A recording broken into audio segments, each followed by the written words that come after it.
welcome to the Dr. Brian McDonough Show. I have a very special guest, Vince Papale. And if any of you have seen this movie, which I bet you have, Invincible, with Vince Papale's life story and with Mark Wahlberg, you know who I'm talking about. And what a great life and a great story you have. And the idea that you've gone through so many different things in football and in life, and you continue the optimism. Tell me, Vince, first of all, this is an exciting week because the person who brought you into professional football, Dick Vermeil, is going into the Hall of Fame. And I know you're going and you're going to be a part of the celebration. That's just got to be a wonderful feeling. Oh, my God. What an honor. First of all, it's really cool to be on the show with you. I've heard you so many times when you're with KYW, my buddy Harry Donahue. Oh, Harry's the best. Yeah, Harry's a Hawk brother of mine, and ironically, we did the radio together. He was the broadcaster, the play-by-play guy, and I was the analyst. And Sam Mills, who was a middle linebacker for them, went on to the Browns with Sam Matigliano, and he's going to be honored, and he's going to be enshrined posthumously, which is going to be great because I know his wife. Haven't seen her in, my God, 30, 40 years since they won that, 30 years since they won the championship. But it's really cool to be on the show with you, Brian, and I'm so excited. What an honor, to be invited by Coach Romeo, and it's going to be great because I'm going to be there. Of course, my wife Janet, but also my son Vinny, who just finished up 10 weeks in the USFL. And Vinny's coming out with me, and Coach Vermeil just loves my son, has endorsed him to almost every head coach in the NFL. And my daughter Gabriella is coming with us as well. So it's going to be the four of us. We're going to go to the Jags. I guess they're playing the Raiders game Thursday night, and then everything starts. It starts Friday night, man. It's going to be like 36 hours of just wild, nonstop fun, and I'm sure there'll be a lot of tears. Knowing Dick Vermeil, I know he's done a few interviews this week. He'll shed a couple of tears for sure. Oh, I bet. You look at this picture of you right here with Mark Wahlberg, and the idea that anybody would make a movie out of someone's life is almost absurd. I mean, it just doesn't happen, and yet it was made about your life. And in all seriousness, though, what you did is very unique and quite different. Now, if I go back and tell me if I'm right with this, you went to St. Joe's. I know that. Yeah, Hawk brother, St. Joe's, Hawk, yeah. And you ran track, I believe, at St. Joe's. That's correct. Yeah, I came out of Interboro High School in Delaware County, where I coached and taught for 6 years and was their head track coach, actually assistant football coach. But I ran track there, and then I went back to Interboro. I just thought I was probably going to retire as a school teacher. I was actually working my master's degree at Westchester. I figured I'd be a guidance counselor, and hopefully I did at some point work my way up to be principal. And that was my dream. And, in 76, here it is. You talk about pictures. Look at this baby. Isn't this great? I got it. Wow. Oh my gosh. Look at you guys. Wow. Isn't that's ironically, and you didn't know I was doing this. So ironically, Brian, that's Coach Romeo and me at the premiere of the movie at the Ziegfeld Theater in New York City. And it was really fun. Yeah. So I it's crazy. I mean, I never thought any of this would happen. And whoever thought that I'd get a shot at 30 years old, and Coach Vermeil gave me the opportunity of a lifetime. And then, he has these great quotes. One of them you really love is one of his, it says, "Nobody ever drowned in sweat." And then the other one is, "An opportunity is worth to a person exactly what their preparation enables them to make it." And I was in shape. I was actually trying to qualify for the Olympic trials in the decathlon. So even when I was 30 years old, I was in tip-top shape. And, going into this tryout was pretty much for me. It wasn't all that taxing.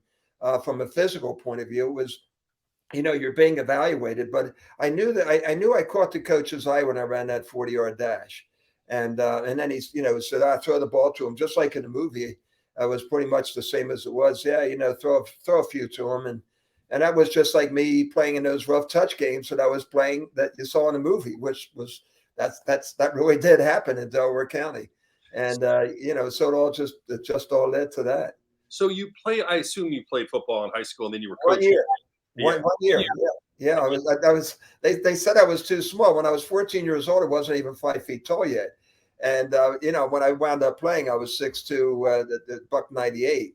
And, but, I grew actually out of high school and in college. And I was hoping that someday I'd play college football. Actually, I was going to get a tryout uh, at Westchester, because the freshman coach was my science teacher at Interbro. So he was going to give me a shot because he liked me. And, and then I grew, and then I got that track scholarship. So that ended that. And St. Joe's, of course, didn't have football.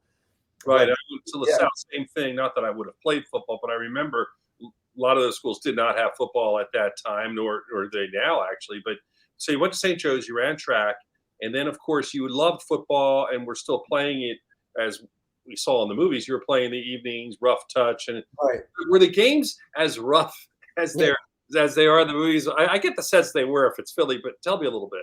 Yeah, well, you have MD next to your name, and we always had one of you guys there at the game. Now there was always an ambulance there, and there was always a police car there. It was pretty raucous. Something. A lot of the guys we played in we played in Ridley Township in this on a Thursday night league, and I actually played in 3 different leagues, but the one was my favorite was one in Ridley Township. And in the movie they called it the Tankard Inn, but in reality it was called the T-Bar on McDade Boulevard. Anybody from Delco would know where it's at. And it was only an 80-yard field, and the lights were always going out. And a lot of the guys on the other opposing teams, they would warm up in the bar, and they'd come out pretty juiced. It was wild, man. It was really good, Brian. It was just like in the movie. It was so crazy. The cool thing about what they did in the movie, though, all those guys except for the actors were first responders. So we had law enforcement and we had firemen coming in to play those roles, which I thought that was a good idea. That was really cool. Yeah. So you go through that, and then you're doing, and then what got in your mind to say I'm going to try out for the Philadelphia Eagles? I mean, you went to games. If you're a fan, you grew up in Philly, you have to be. What was it that made you decide to try out? Well, I was a fan. I was a season ticket holder all the way back when I was in 66, 67. I got my first season tickets when I was at St. Joe's at Franklin Field. Tommy McDonough was my idol. And so, what happened was the decathlon thing didn't work out for me. And I was 28 at the time, 27 at the time. And I was playing in these rough touch leagues. And these guys said, oh, yeah, if you had any Gus Papale, you'd play for the Aston Knights, in Sun Valley, Aston, Pennsylvania, right off 95 where the tanks are. And so I wound up playing semi-pro football with the Aston Knights. And, I got that bug in me, and I wound up leading and the quarterback was Ron Waller, who set off Temple's passing records back in the day. And I just got the bug in me, and when the tryout and I got the opportunity, I was ready to go. I figured, hey, I can play this game. All I need is a shot. So I got the shot, and Coach Vermeil didn't. Wikipedia says it was an invited tryout, and it was not. And he didn't know me from Adam. But by the end of the workout, and that one scene they had in the movie, which was around the car, which was always a funny thing. Actually, we had that conversation in the elevator at Veteran Stadium after the tryout, and then he says, "Hey, maybe I'll see you again." And 15 minutes later, I'm walking past his office in the front offices, and he waves at me. He says, "Hey, Vinny, that was a great job you did out there," And I go to Jimmy Murray's office, and they signed me. I got a contract, Brian, for $21,000, man, $21,000, and that was time though. Oh my gosh. Yeah, and Jimmy Murray, was a general manager, and he's a Villanova guy, and he's, I can't believe I'm gonna sign a contract with a St. Joe's guy. And, you being an explorer, you can appreciate that, right? It was just like, and so listen, I had 2 season tickets. Now it's 10 years since I'm a season ticket holder, and it's 76. And I have 2 season tickets. And I said, can I still keep my season tickets? He says, hang on to them. He said, you're not getting a guaranteed contract here. And, but as the tryout back then, it was a 14 game season, 6 preseason games. And the movie sort of fudged it a little bit. I'll tell you one of the big fudges, because it involves Penn. But one of them is that they sort of made it look like I was struggling a little bit. And actually, in reality, because I had to put that drama in there, I actually led the team in receptions and touchdown catches in the preseason. And that's what Harold Carmichael and Charlie Smith that was there. And I was getting a lot of reps. Coach liked it. And, then he says, hey, let's throw this guy into special teams. I need a bomb squatter.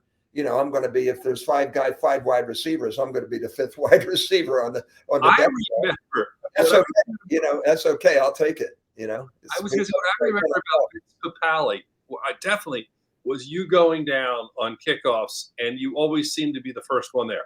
Like, I mean, I'm watching. I'm younger than you. I'm watching the games on TV, and I'm going, this guy's always down there. And I think, is that when the fans started to really? They knew you kind of quote unquote walked on, but you're one of them. But then all of a sudden you're flying in and making those tackles. I mean, what's the feeling like? I mean, I will tell you, the only time I've ever been in Veterans Stadium in the center was a pregame show. Ron Jaworski was interviewing me about Charlie Garner and an injury he had. And I remember sitting out there. I'm just a pregame show. I'm working for Fox, and Jaworski's talking to me. And all of a sudden, I hear this incredible thunderous noise, and it was players coming out. Yeah. But obviously never played pro sports, but I never experienced anything like being in the center of that bowl. And I was only like on the sidelines with Jaws, talking to him, but it was deafening. And that was just the players coming out. What's it like when you go flying down? I guess you break the wedge, you tackle somebody, and they're cheering you. It's insane. It's absolutely incredible. Just coming out of that tunnel. The first time I came out of the tunnel, our first game was in Dallas, but then the second game was against the Giants. And just being in that tunnel, I didn't know what to do. So when they introduced the offense and then they said, and the remainder of the Philadelphia Eagles, I sprinted. I don't think my feet touched the ground. And I sprinted all the way down into the end zone, and I pointed up into the stands. And I didn't want to be a hot dog, but my dad was up there, and all those guys that I coached and taught with. One of them went to college with, and a couple of guys from high school. We were all together, and I was pointing up to them, and I'm saying, "Can you believe this is happening?" And on the first kickoff, I was out of my mind, and then I got down there and I made the hit, and they just the fans went crazy, because the crescendo was building during training camp because was at Widener, and I grew up in Glen Olden, right off McDade Boulevard, and I had a lot of people. My dad worked at Westinghouse. All the guys from Westinghouse are coming there. All the rough touch guys, all the kids from Interborough I was teaching and coaching, they were all starting to come there. And the semi-pro guys were coming there. They're drinking beer in the stands. They, come on, Vinny, come on up with us. This is where you belong. You belong up here. And it's so, it just built. But it's and still now. I'm here in Queen Village. I live now full-time in Florida with my family. But I came up to do a pit stop at one of our houses here. And, I was just in the streets cleaning out the front because it's all brick. And, people come up, guys honking horns. It's really cool. Actually, that is, it's got to be great. And it's really cool, Brian. And anybody, and, if they come up to me wherever I'll go to New Wave right around the corner and walk in there, and I probably won't buy a beer. So, well, the charm you have is, some people, it does, I'm sure you've seen it. You played with pros. Some, it goes to their heads. Yeah. Where they came from. They don't. But you more or less, you embrace it. You're proud of where you came from. And I think for Philadelphia, for those watching around the country, that's a real Philly thing, because you then you'll be loved forever. Like you said, you probably don't even have to ever buy a beer if you don't want to. They're pretty bought for you. But it's because of the fact that you are one of everyone else. And I think that's good for especially young kids who see this. Somebody. Yeah. I hope so. And I think because of this, I get a lot of opportunities to speak, and I've spoken to some schools, and now the pandemic's over. Well, this one anyway. There might be a new one coming up, but as long as we're able to fly and get to play and speak in front of groups, I'm getting busy again. But man, I was crazy busy before that. But here's the message. Here's what it is. It's really simple. When I talk about Invincible, it's not like my story. How about you? Did you ever dream that that someday you'd be a doctor. You'd have MD after your name, and Mhm. anybody has these wild, whatever it's a dream, a vision, a game plan, whatever it might be. And once that it's attained and people are sort of saying, you know what, yeah, maybe you might think about doing something else. And it's like, I always say you make the impossible possible, the doable doable, and the unthinkable thinkable. And when you've done that, you've got your invincible moment, and there you are. So you can relate to what I've done. It doesn't have to be to the NFL. It could be in medicine. It could be in teaching. For me to get my teaching certificate coming out of St. Joe's with a marketing degree, for crying out loud. And I had to go and or to get an A for me to get an A in graduate school was like, oh my God, I can't believe I did this. And those kinds of things. And I think that's why it relates. And it's got a great message. There's a lot of layers to it. And Mark Wahlberg and we worked together. We worked really hard. We trained all those football players trained at Northeast High School 2 weeks prior to the shooting of the movie. Right now, today we would be at Franklin Field shooting the football scenes, and the training camp scenes were at Central High School. Everything was right here in Philadelphia, and we had Governor Rendell was the governor.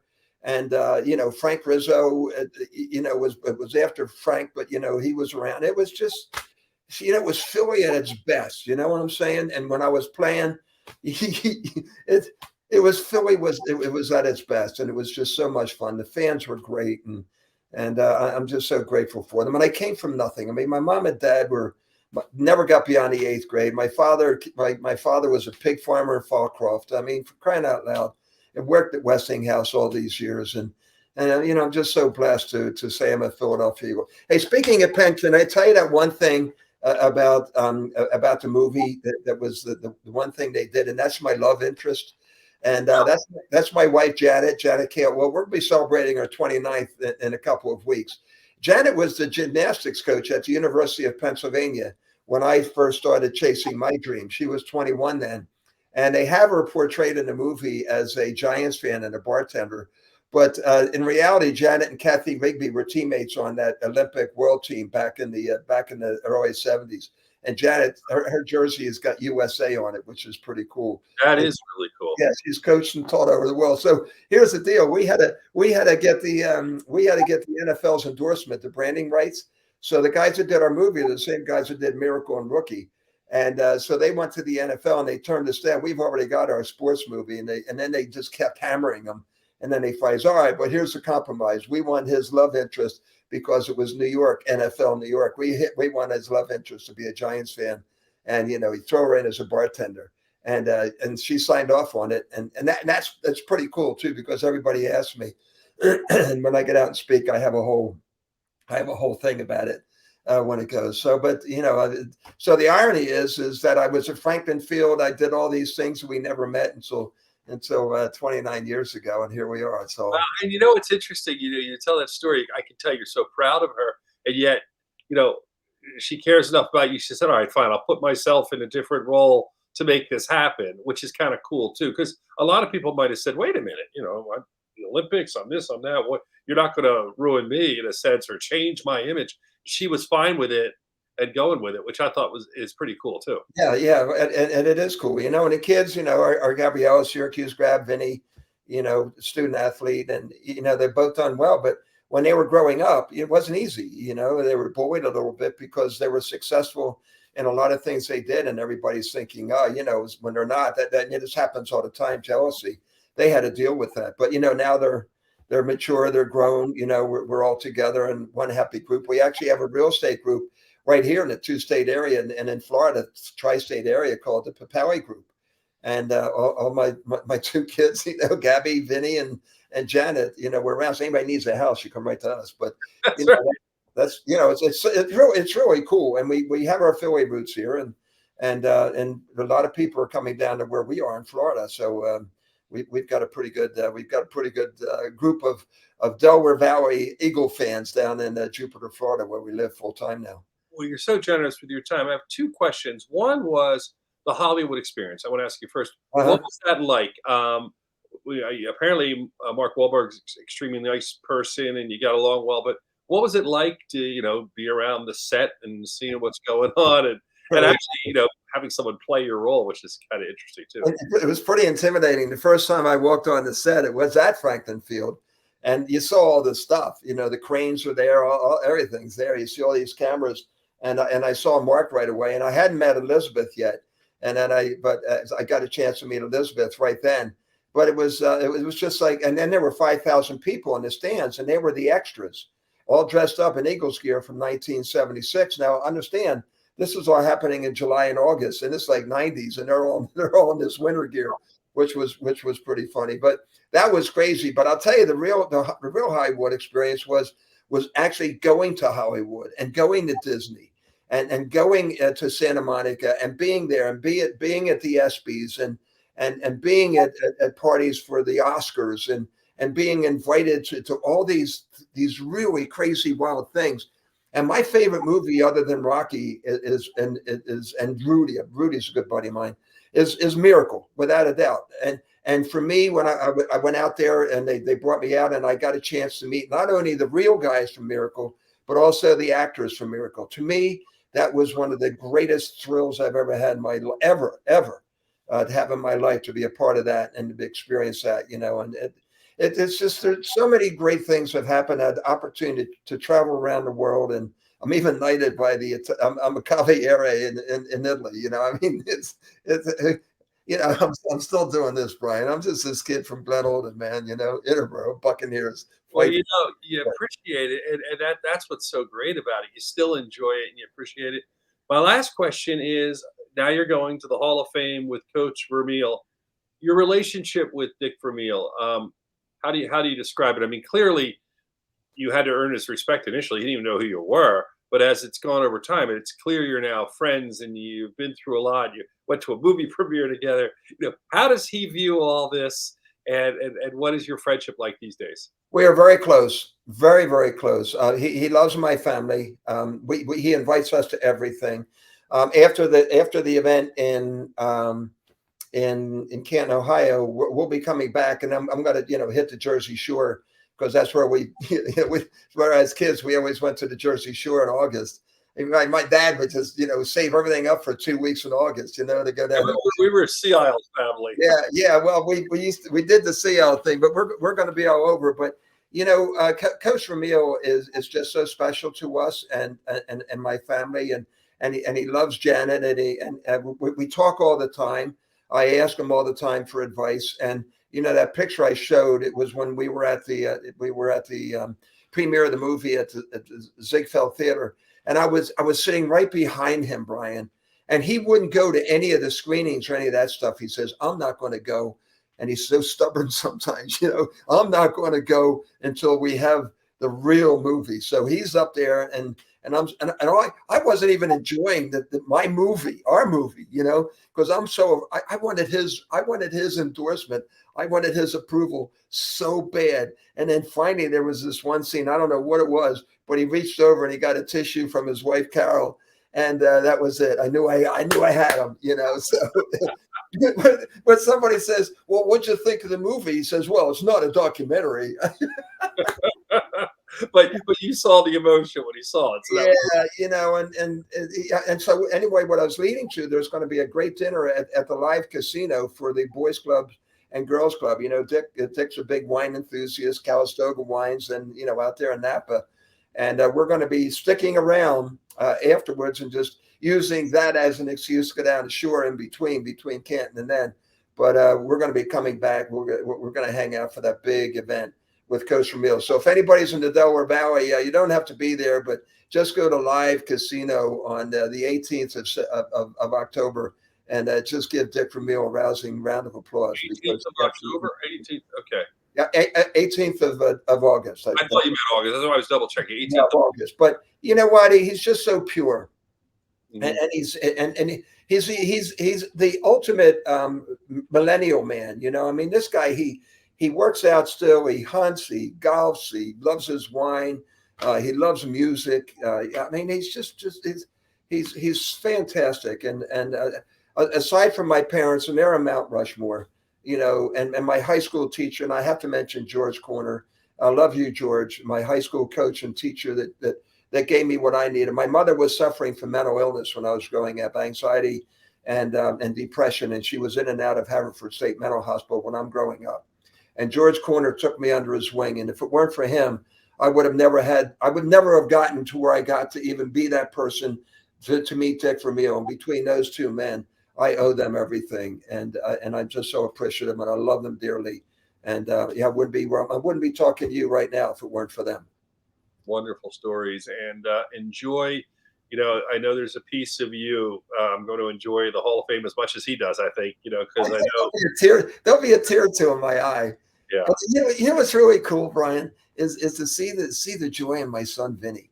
Because he knows, Dick's been following Vinny since he was little league in high school, and all the way through. And the same thing for my daughter, Gabrielle, and everything she's done. But we've been together. I haven't seen him since he just finished up with the USFL. We just flew in last night. And it's so fun to see the excitement. Dad, what about you? I wear this, I do this. And it's really cool, to see how excited he is to be a part of that because, hey, he's going to be around a lot of people that he wants to be.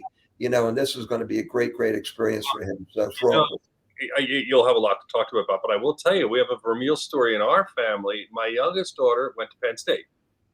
Of course, the baby, I'm probably half the problem.